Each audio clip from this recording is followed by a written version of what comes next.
Ozone परत क्या है? हमारे वायुमंडल में समुद्र सतह से 32 से 80 किलोमीटर तक ओजोन की एक मोटी परत पाई जाती है, जिसे ओजोन परत कहते हैं। ओजोन परत एरोसोल क्लोरोफ्लोरोकार्बन जैसे प्रदूषकों की उपस्थिति के कारण क्षीण हो रही है।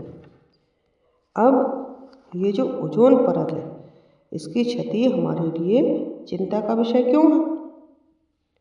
तो जो ओजोन परत की क्षति हमारे लिए चिंता का विषय इसलिए है क्योंकि इसके अनेक दुष्परिणाम हैं। जैसे ओजोन परत के कारण क्षय के कारण सूर्य से आने वाली हानिकारक पराबैंगनी विकिरण वायुमंडल में प्रवेश कर जाती है, जिससे कि त्वचा का कैंसर हो जाता है। और मनुष्य की त्वचा की ऊपरी सतह की कोशिकाएं क्षतिग्रस्त हो जाती हैं।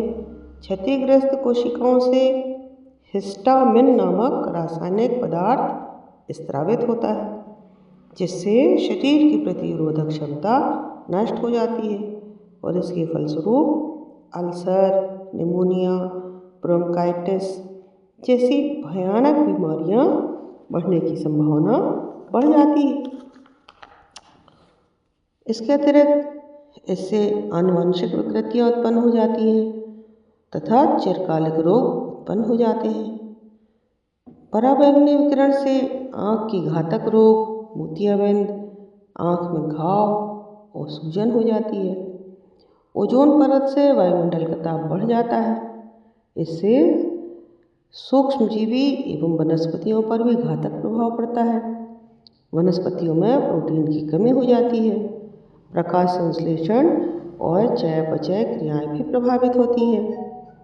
इसके कारण खाद्य श्रृंखला प्रभावित होती है। उत्पादक शैवाल नष्ट हो जाते हैं। शैवालों के नष्ट होने से जलीय जीव, मछलियाँ, जलीय पक्षी, समुद्र में रहने वाले स्तनी जीव आदि प्रभावित होते हैं। अब ओजोन परत की क्षति को सीमित करने के लिए क्या कदम उठाए गए हैं? देखिए, ओजोन परत की क्षति क्लोरोफ्लोरोकार्बन, नाइट्रस ऑक्साइड तथा मीथेन आदि गैसों के कारण होती है। क्लोरोफ्लोरोकार्बन सर्वाधिक क्षति पहुंचाता है। इसका विकल्प तलाशा जा रहा है तथा ऊर्जा के वैकल्पिक स्रोतों के उपयोग पर ध्यान दिया जा रहा है।